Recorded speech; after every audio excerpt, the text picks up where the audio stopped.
사무엘하 2장 1절로 7절의 말씀을 가지고 당신의 인생의 기준은 무엇입니까? 라는 제목으로 하나님의 말씀을 증거하겠습니다.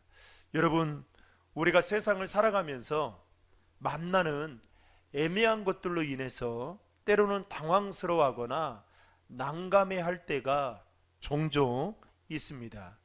쉬운 예를 든다면, 여러분 영화관에 가면 좌석에 팔걸이가 있지 않습니까? 그런데 오른쪽에도 팔걸이가 있고 왼쪽에도 팔걸이가 있습니다. 여러분, 우리가 사용해야 될 팔걸이는 오른쪽일까요? 왼쪽일까요? 그냥 목사님 내가 내 마음대로 가는 대로 사용하면 되죠. 이렇게 말할 수 있지만, 제가 한 번은 KTX를 탔어요. 그런데 옆에 앉는 분이 아주 이렇게 몸이 비리하신 분이, 남자분이 딱 앉는 거예요. 얼마나 불편한지. 그런데 그 가운데 팔을 놓을 수 있는 이 팔걸이가 있지 않습니까? 그런데 너무 이렇게 쭈그리고 앉아 있는데 이 팔걸이를 좀 대고 싶은데 이 남자분이 딱 이렇게 대고 있는 거예요. 그때 고민하게 됐습니다. 이 팔걸이가 도대체 누구 건가? 나는 왼쪽에 앉아있지만 왼쪽의 것은 분명히 내 것인 것 같고, 그분은 오른쪽에 있는 것이 본인 것 같은데 가운데 있는 것은 도대체 누굴 걸까? 이렇게 고민해 본 적이 있습니다. 그런데 우리가 왜 그렇게 애매하게 이렇게 당황스러워하고 난감해 하느냐? 정해진 기준이 없기 때문에 그렇다는 겁니다. 여러분, 사람과의 관계도 저는 마찬가지라고 생각합니다. 확실한 기준이 없다 보면요, 때로는 내가 하는 행동과 말들이 오해를 불러일으킬 수도 있고, 또 그 말과 행동으로 인해서 상처를 받는 경우들도 있다라는 겁니다. 특별히 청춘 남녀 간의 관계는 더더욱 그렇죠.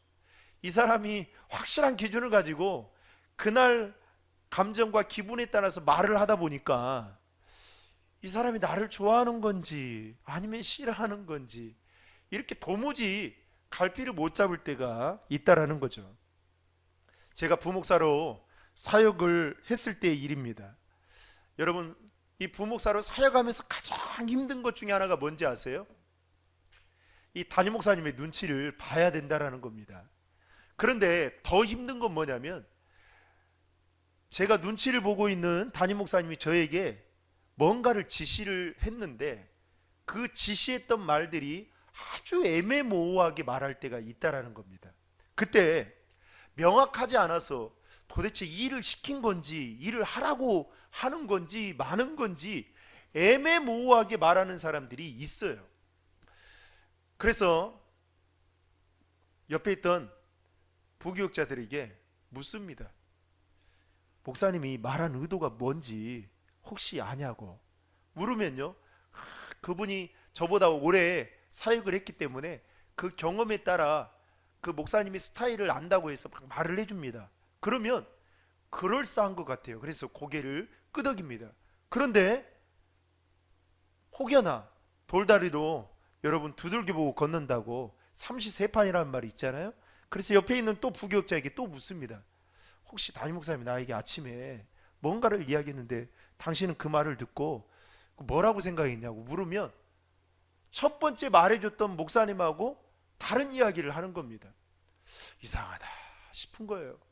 그래서 또 한 번 옆에 있던 부목사님에게 또 묻습니다. 당신은 어떻게 생각했냐? 그런데 놀랍게도 또 다른 이야기를 합니다. 그러면 여러분, 그때는 어떻게 해야 될까요? 제가 들은 대로 해석하고 판단하고 일을 하는데, 문제는 뭐냐? 목사님이 시킨 그 일을 맞춰가지고 나름대로 판단해서 해가지고 가지고 가면 이제 목사님이 이렇게 말하는 거죠. 김 목사님, 내 말귀를 못 알아들어요?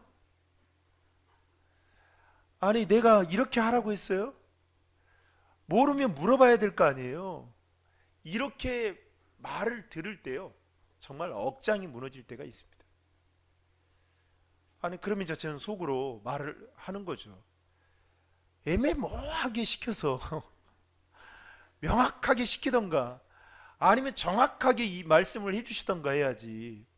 그러면 목사님, 저도 목사님이 애매모호하게 저한테 말씀하셔서 저 옆에 있던 부교육자 3명에게 물었더니 다 틀린 말을 하던데 이렇게 말했다가는 어떻게 되겠어요? 예, 그 다음은 여러분들에게 맡기겠습니다. 참 당혹스럽고 난감할 때가 있다라는 겁니다. 혹시 여러분은 삶 속에서 애매한 상황을 만날 때 당황스러워하거나 난감해한 적이 있지는 않으십니까? 아테네 군관학교를 막 졸업한 한 청년이 하루는 소크라테스를 찾아와서 자신이 군관학교에서 배운 내용을 자랑스럽게 말을 했습니다. 그러면서 가장 인상 깊었던 그 말을 이 소크라테스에게 이야기를 하는 겁니다. 그 말이 무엇이냐고 물었어요. 그랬더니 저를 가르쳤던 선생님이 저에게 이런 말을 했다는 거예요. 행군을 할 때에 행군을 잘하는 사람을 행렬의 앞에와 뒤에 세우고 가장 행군을 잘 못하는 사람을 가운데에 세우라는 거예요. 그러면서 우리가 인생을 살아가는 데 있어서도 이와 똑같은 법칙을 두고 살으라고 하면서 인생이 좋은 사람들을 내 인생의 앞에 그리고 뒤에 세워두고 그리고 좋지 않은 사람들, 나쁜 사람들을 가운데에 세우두라고, 그렇게 그 말이 가장 인상이 남습니다 라고 소크라테스에게 한 청년이 이야기를 했습니다. 그랬더니 소크라테스가 그 말을 듣고 당신은 참 좋은 가르침을 받았다 라고 하면서 이 청년에게 이렇게 되물었다고 합니다. 그렇다면 자네 선생님은 자네에게 좋은 사람과 나쁜 사람을 구분할 때 무엇을 기준으로 하라고 말씀했냐고 물었다고 합니다. 그때 청년이 이렇게 말했다고 합니다. 선생님께서 그 기준은 가르쳐 주지 않았다고. 그랬더니 소크라테스가 그 학생에게 다시 학교로 돌아가서 당신이 낸 수업료 받아오라고 그렇게 이야기를 했다고 합니다.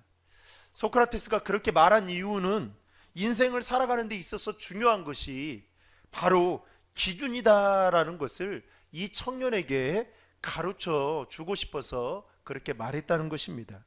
여러분, 사람들은 저마다 자신이 생각하고 있는 기준대로 다 살아갑니다.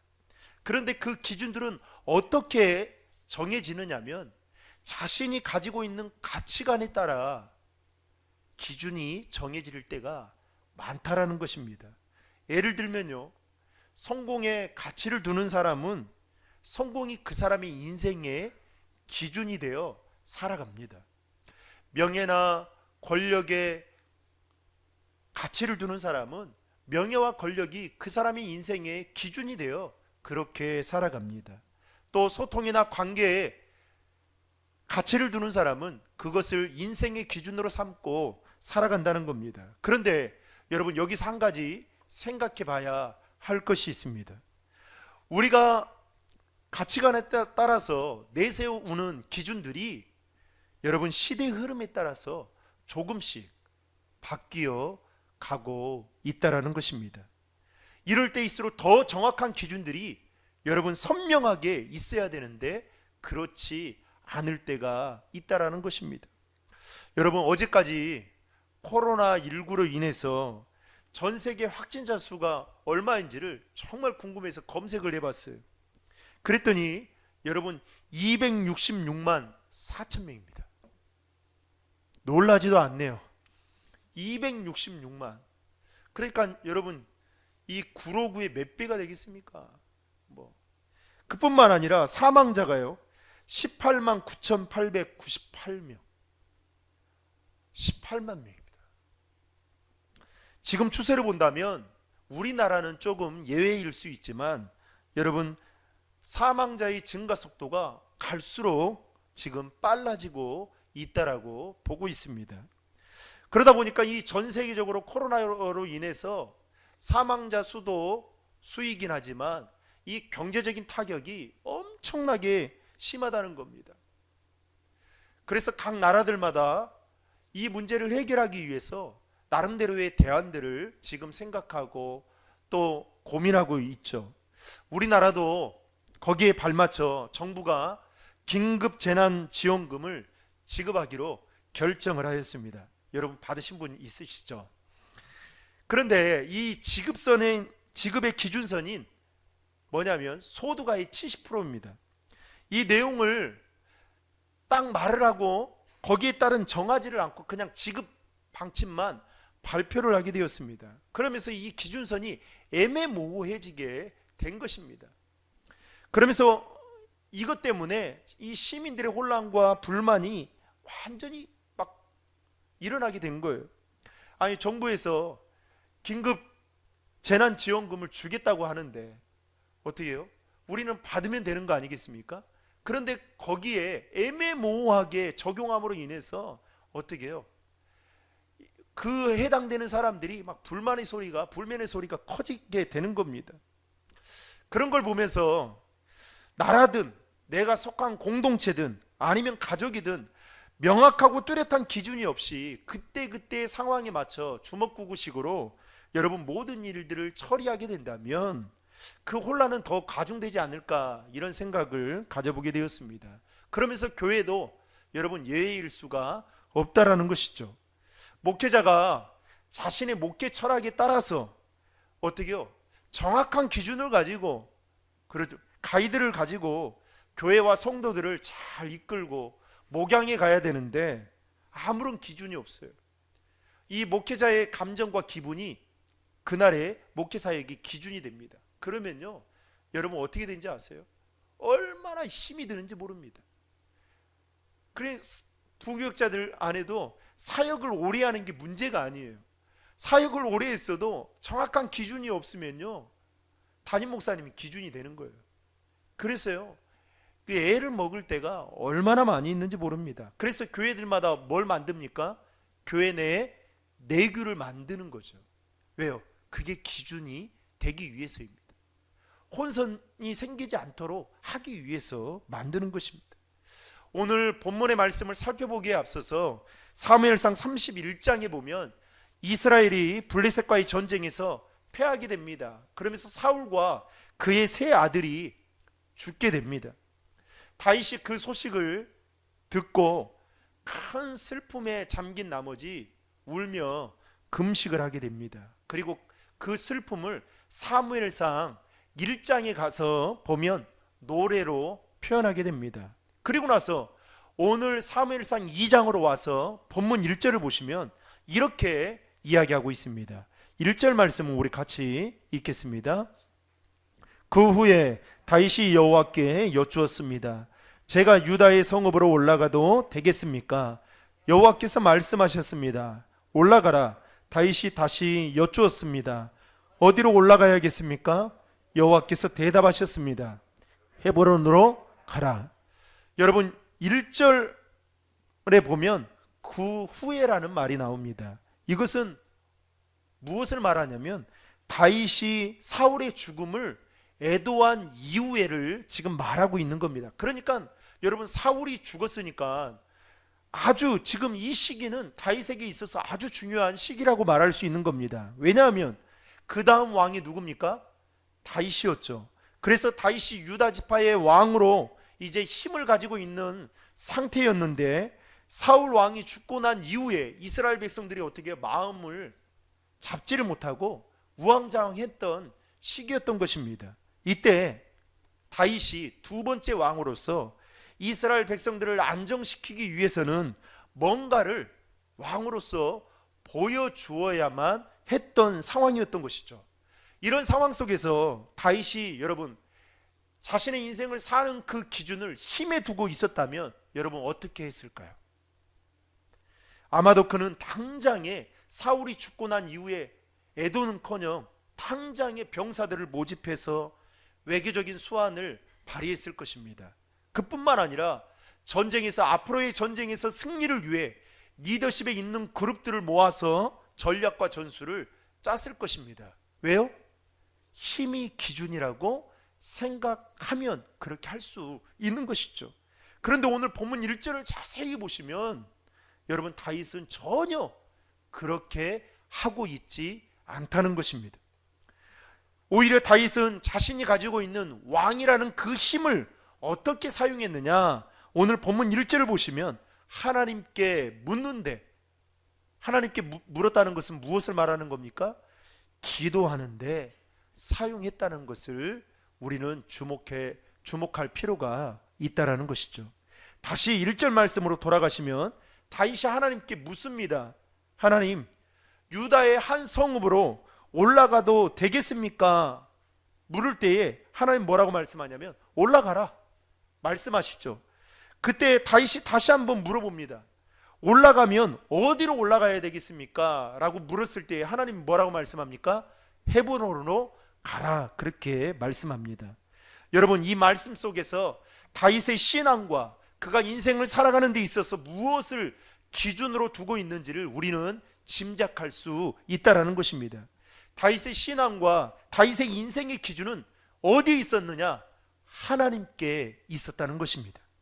그러기에 다윗은 자신의 인생의 기준이 되시는 하나님께 기도로 하나님의 뜻을 물었다는 것입니다. 여러분, 다윗의 이러한 행동은요, 구약 성경 여러 곳에 보면 찾아볼 수 있습니다. 사무엘상 23장에 보면요, 블레셋이 그일라를 쳐서 타작마당을 약탈해 갑니다. 그때 다윗이 사무엘상 23장 2절과 4절에 보면 어떻게 하느냐? 하나님께 기도로 묻습니다. 23장 2절에 보면 이렇게 말합니다.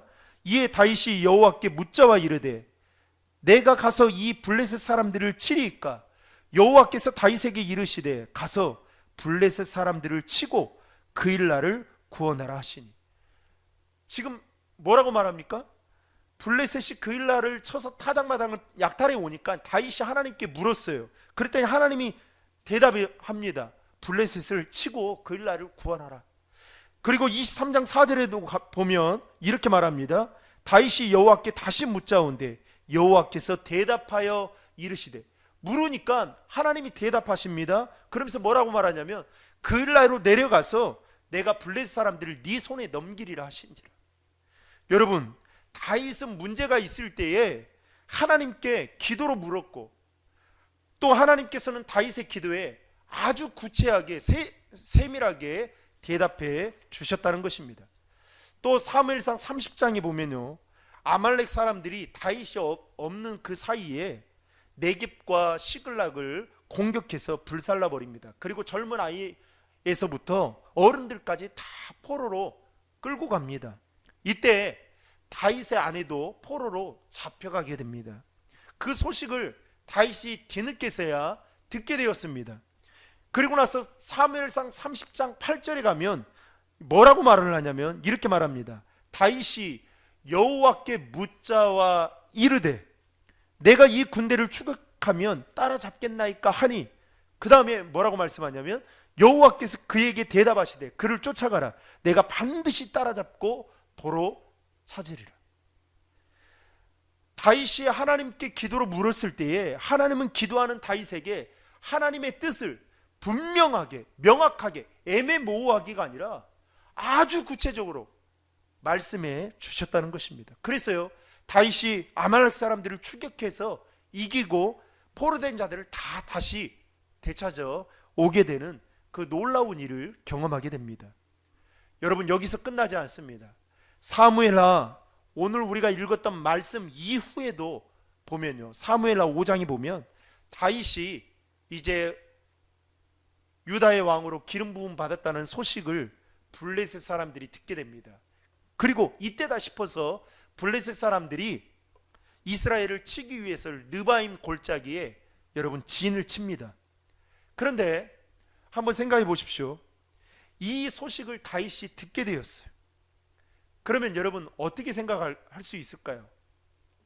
아마도 여러분 이전에도 승리했던 경험들을 생각한다면 충분히 자신이 전략과 전술을 짜서 힘을 모아서 여러분 블레셋을 쳤을 것입니다.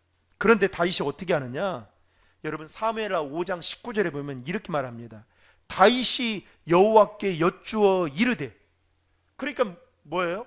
다윗이 하나님께 기도로 물었다는 겁니다. 그때 하나님이 다윗에게 이렇게 말합니다. 블레셋 사람을 네 손에 넘기겠다. 아주 구체적으로, 애매모호하기가 아니라, 이것도 아니고 저것도가 아니라 구체적으로 말씀해 주십니다. 그래서 승리하게 돼요. 그런데 블레셋이 거기서 포기하지 않고 또다시 이스라엘을 치러 르바임 골짜기에 진을 치게 됩니다. 이 소식을 다윗이 듣게 되었어요. 여러분, 또다시 공격해 오는 거예요. 그러면 우리 같으면 어떻게 하겠어요?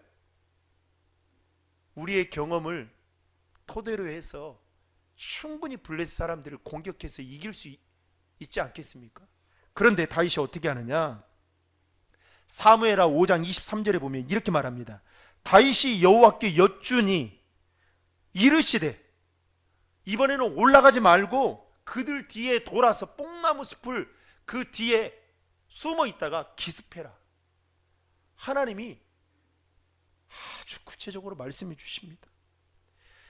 여러분, 다윗은 왕이었잖아요. 충분히 자신이 가지고 있는 가치관으로 모든 것들을 다 이룰 수 있었음에도 불구하고 그는 그렇게 하지 않았다는 겁니다. 어떻게 합니까? 하나님께 기도로 묻고 또 묻고, 그때마다 하나님은 다윗이 기도로 물을 때마다 하나님은 아주 구체적으로 세밀하게 그렇게 말씀해 주셨다는 것입니다. 그래서요, 두 번째 블레셋을 또 공격해서 승리하게 됩니다. 그리고 오늘 본문 역시도 다윗은 당시 수도 역할을 했던 길갈이나 기브와 같은 이스라엘의 중심지로 가지 않고 이스라엘 남방에 해당되는 헤브론으로 가기에 앞서서 하나님의 뜻이 무엇인지를 다시 묻게 됩니다. 그러면서 하나님, 내가 유다의 성읍으로 올라가면 되겠습니까? 올라가라. 그러면 어디로 올라가야 되겠습니까? 라고 물을 때 하나님이 헤브론으로 가라. 그런데 여러분, 여기 헤브론이라는 말이 창세기 13장 18절에 보면 이렇게 말하고 있습니다. 이에 아브라함이 장막을 옮겨 헤브론에 있는 마므레 상수리 숲풀에 이르러 거주하며 거기서 여호와를 위하여 제단을 쌓았더라. 헤브론이라는 이 지명이 처음 언급되고 있는 것이 창세기 13장에 나와 있는데요, 이것은 바로 아브라함이 하나님과 교제하고 첫 신앙 생활을 했던 그런 곳이었습니다. 그뿐만 아니라 아브라함과 그의 아내 사라와 또 그의 아들 이삭과 그의 부인이었던 리브가 그리고 야곱이 묻어있던 묘지가 있었던 곳이 헤브론이었습니다. 이처럼 헤브론은 이스라엘에게 있어서 고향 같은 곳이면서도 또 믿음의 조상 아브라함이 하나님과 영적인 교제를 나누었던 아주 의미 있는 장소였습니다. 그곳에서 지금 하나님이 뭘 하고 있는 겁니까? 다윗을 왕으로 기름 부어 세우려고 올라가라고 말씀하고 있는 내용인 것입니다. 어쨌든 사울 왕에 이어 다윗은 이스라엘의 두 번째 왕으로 기름 부음 받게 되죠. 자신의 마음과 생각대로 충분히 행동하고 판단할 수 있었음에도 불구하고 그는 그렇게 하지 않았다는 것입니다. 오히려 조목조목 하나님께 물어볼 만큼, 아니 하나님께서 매우 귀찮게 느껴질 만큼 그는 기도의 사람이었던 것이었습니다. 여러분, 왜 그랬을까요? 다윗은 자신의 인생의 기준을 하나님께 두었기 때문에 하나님께 기도했다는 것입니다. 이것이 바로 이스라엘의 첫 번째 왕이었던 사울 왕과 다윗 왕의 차이점이라 할 수 있다라는 것입니다. 여러분, 사울 왕과 관련된 구약 성경을 제가 찾아봤어요. 이 사울 왕이 하나님께 물었다라는 말이 있을까? 너무 궁금해서 찾아봤어요. 그런데 여러분, 놀랍게도 한 번도 나오지 않습니다. 오히려 하나님께 묻지 않았다라는 말이 나오는데요, 역대상 10장 13절 14절에 보면 이렇게 말하고 있습니다. 사울이 죽은 것은 여호와께 범죄하였기 때문이라. 그가 여호와의 말씀을 지키지 아니하고 또 신접한 자에게 가르치기를 청하고 여호와께 묻지 아니하였으므로 여호와께서 그를 죽이시고 그 나라를 이새의 아들 다윗에게 넘겨주셨더라. 지금 뭐라고 말합니까? 여호와께 묻지 아니하였다. 그러니까 하나님이 생각하는 사울 왕은 나에게 묻지 않은 사람이다라는 인식이 가득 차 있었던 겁니다. 여러분 얼마나 비참합니까? 사울은 자신의 인생의 기준을 하나님이 아닌 다른 거에 두며 살았던 것을 우리는 이 말씀을 통해서 추측해 볼 수 있는 것입니다.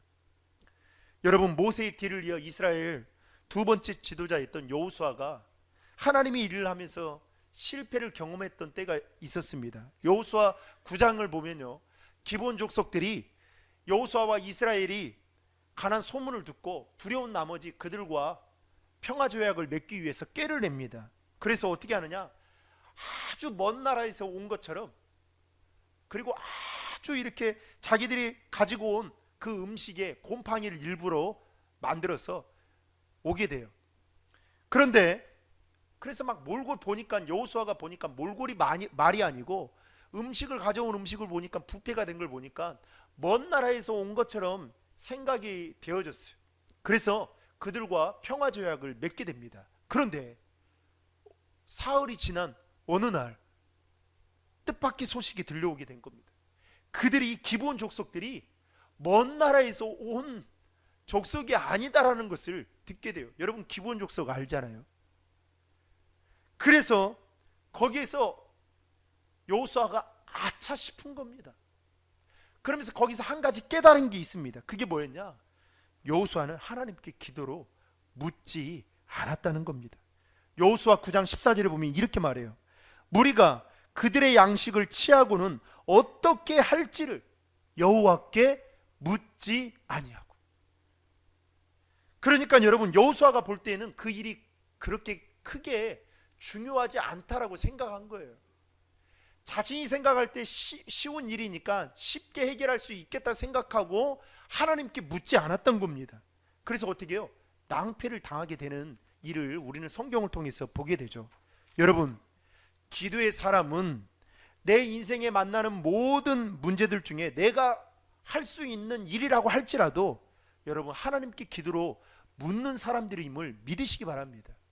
그런데요, 간혹 크리스찬들 가운데에는 하나님께 기도할 때 내가 할 수 없는 일들만 하나님께 묻고 기도하는 경우들이 더러 있다라는 겁니다. 그런데 기도의 사람은 어떻게 한다고요? 내가 할 수 있는 일조차도 하나님께 묻고. 그래서 여러분, 저는 늘 제가 빠지지 않고 기도하는 게 있어요. 빠지지 않고 하루의 시작을, 하나님, 오늘 저에게 하루를 주신 그 하나님의 뜻이 무엇입니까? 그 뜻을 가르쳐 주십시오. 우리 신도림 중앙교회 담임 목사를 보내줬는데 하나님, 그 뜻이 무엇입니까? 가르쳐 주십시오. 여러분, 몰라서 묻는 게 아니에요. 목회 철학이 없어서 묻는 게 아닙니다. 하나님께 제가 가지고 있는 생각보다 더 깊고 넓고 크신 위대하신 하나님께 묻는 거예요. 왜요? 실수하지 않기 위해서입니다. 5만 번 응답받은 조지 물러라는 책이 있어요. 그 책을 보면 조지 물러가 기도의 사람이었다라는 것을 단번에 알 수 있는데요. 그런데 그가 처음부터 기도의 사람이 아니었습니다. 조지 물러는 어린 시절 거짓말과 도둑질을 매우 잘하는 아이였다고 합니다. 그뿐만 아니라 16살 때는 자신의 비행으로 인해서 감옥에 들어가서 사는 일도 있었다고 합니다. 그런데 그의 아버지가 좀 믿음이 있었는가 봐요. 그래서 이 조지 물러를 강제적으로 신학교에 입학을 시키게 된 겁니다. 그런데 여러분, 자원이 아니라 강제적으로 입학을 시키니까 그가 예수님도 만나지 못했는데 신학교에 가니 여러분, 행동이 바뀌겠습니까? 가치관이 바뀌겠어요? 바뀌지 않는 거죠. 그래서요, 여전히 예전의 그 습성들, 제약된 습성들을 버리지 못하게 된 겁니다. 그러던 중에 20살 때 그가 예수님을 만나게 됩니다. 그러면서 삶이 바뀌게 돼요.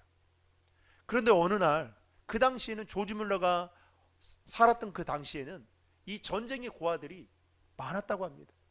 그런데 이 전쟁의 고아들이 어느 날부터 자신의 눈에 들어오게 된 거예요. 그러면서 기도하게 된 거예요. 하나님, 이 아이들을 제가 도울 수 있는 도울 수 있는 길이 무엇입니까? 하고 하나님께 기도로 물었더니 하나님께서 조지 물러에게 어떤 마음을 주시냐면, 야, 고아원을 설립해라 라는 마음을 주신 거예요. 근데 중요한 것은 조지 물러가 돈이 하나도 없는 거예요. 그래서 그 주신 마음을 가지고 부담감을 가지고 살다가 여러 사람들에게 그 마음을 나누게 되면서 도움을 받게 되고, 그래서 이제 고아원을 설립하게 됩니다. 그런데 문제는 설립하고 난 이후였습니다. 설립은 했는데 400명의 고아들이 있는데 그 아이들을 먹을 만한 양식이 없는 거예요. 그래서 매일매일 일용할 양식을 놓고 기도를 하는 겁니다. 그런데 어느 날 저녁에 총무님이 그 다음날 아침에 아이들을 먹을 양식이 있는가 살펴봤더니 양식이 다 떨어진 거예요. 그래서 원장인 이 조지 물러 목사님에게 가서 이야기를 했다고 합니다. 그랬더니 조지 물러 목사님이 알겠다고 애매모호하게 반응을 하더라는 거예요. 그냥 알겠다고 이렇게만 말하다는 거예요. 아니 뭐 내가 이래 있으니까 이렇게 해주겠다고, 좀 기다려 보시라고, 걱정하지 말라, 이렇게 말하는 게 여러분 이게 대안 아니겠어요? 그냥 알겠다. 도대체 뭘 알겠는지. 그리고 나서 그 다음날 아침이 됐습니다. 그런데 갑자기 이 조지 물러 목사님이 이 아이들을 다 식탁으로 불러 모으는 거예요. 다 함께 하는 거예요. 그런데 놀라운 것은 그 식탁에 아무것도 없는 거예요. 그러니까 이 조지 물러 목사님이 아이들에게 자, 다 함께 기도하자고, 눈 감으라. 그러니까 아이들이, 여러분 어떤 마음이 들겠어요? 순종하면서 눈을 감겠으니까 눈 뜨겠죠, 이렇게. 그러면서 막 어떤 아이는 막 웅성웅성하고 불만하고 불평하고, 더군다나 부모도 없는데 우리를 이렇게 천대하냐고 막 이런 이야기들을 막 하지 않았겠어요? 그런데 그럼에도 불구하고 아무런 개의치 않고 조지 물러 목사님이 기도를 했습니다. 선생님들도 불만이 많았어요. 그런데 기도를 다 끝나고 딱 나니까 갑자기 이 고아원 입구 앞에서 마차가 달려오는 거예요. 무슨 일인가 싶었더니 그 마차가 고아원을 향해서 달려오는데 거기에 보니까 막 구운 빵과 우유가, 신선한 우유가 한가득 실어서 달려오는 거였습니다.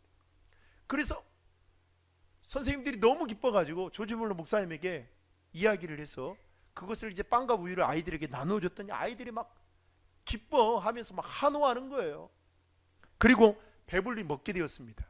그런데 너무 궁금하잖아요. 그래서 그 빵과 우유를 가져온 그 주인에게 조지 물러 목사님이 물었다고 합니다. 어떻게 해서, 처음 보는 얼굴인 것 같은데 후원자도 아닌 것 같고 어떻게 해서 저희 고아원을 오게 되었습니까? 물었더니 이분이 이렇게 이야기하는 거예요. 인근 공장의 종업원들을 위해서 그날 야유회를 하기로 결정을 하고 빵과 우유를 시켰다고 합니다. 그런데 그날 폭우가 쏟아진 거예요. 그러면서 취소가 된 겁니다. 그런데 이거를 어떻게 처리할까 생각하다가 우연히 예전에 라디오를 통해서 이 조지 물러 목사님이 운영하는 고아원 이야기를 들었는데 그게 생각이 나더라는 거예요. 그래서 수소문을 해가지고 그날 아침에 그 막 구운 빵과 신선한 우유를 가지고 왔다라는 겁니다. 여러분, 이런 비슷한 내용들이요, 조지 밀러가 살아생전에 5만 번 응답받았다라는 이 내용들이 이 책 안에 고스란히 담겨져 있습니다. 사랑하는 성도 여러분, 조지 밀러가 이런 응답을 받을 수 있었던 비결이 무엇이었을까요? 조지 밀러 역시도 자신의 인생의 기준을 하나님께 두고 하나님께 기도로 자주 물었기 때문에 응답을 받을 수 있었다는 것입니다. 사랑하는 성도 여러분, 그렇다면 우리는 인생을 살아가는 데 있어서나 또 신앙생활을 하는 데 있어서 무엇을 기준으로 삼고 살아가야 될까요? 우리 인생의 애매한 상황을 만나게 될 때에 여러분, 또 그것들을 결정해야 될 때 여러분 무엇을 기준으로 삼고 그 일들을 결정하시겠습니까? 세상 사람들은 자신들이 가지고 있는 가치관에 따라 그것들을 기준으로 삼고 결정하겠지만, 여러분, 예수 믿는 저와 여러분들은 오늘 다윗과 같이 우리 인생의 주인 되시고 해답이 되시는 하나님을 인생의 기준으로 삼고 그 하나님께 날마다 기도로 묻고 또 묻고, 애매하다 싶으면 또 묻고 또 물어서 하나님이 들려주시는 그 음성 앞에 여러분 우리가 살아가야 되지 않겠습니까? 여러분, 기도의 사람은요 다르더라고요. 제가 내려오기 전에 다시 사무엘하 2장의 말씀을 읽었어요. 근데 안 보이는 말씀이 눈에 클로즈업 돼서 들어오는데요, 이 말씀이었습니다. 5절과 6절의 말씀인데요, 이렇게 말하고 있어요. 다윗이 이제 내용은 이렇습니다. 저를 보세요. 사울 왕이 죽었다는 소식을 듣게 돼요. 그럼 얼마나 슬픔에 빠집니까? 그래서 사무엘하 1장에 보면 노래로 표현하잖아요. 근데 여러분 한번 보세요. 다윗이 어떤 사람이었어요? 사울 왕에게 어떤 대접을 받았습니까? 이 사울 왕이 다윗을 죽이려고 했잖아요. 그러면 저 같으면 어떤 생각을 가졌냐면, 아이고 고소하다, 아이고 이제야 좀 빨리 좀 가시지, 이렇게 생각하지 않겠어요? 인간적인 생각인 거죠. 그런데 다윗이 어떻게 합니까?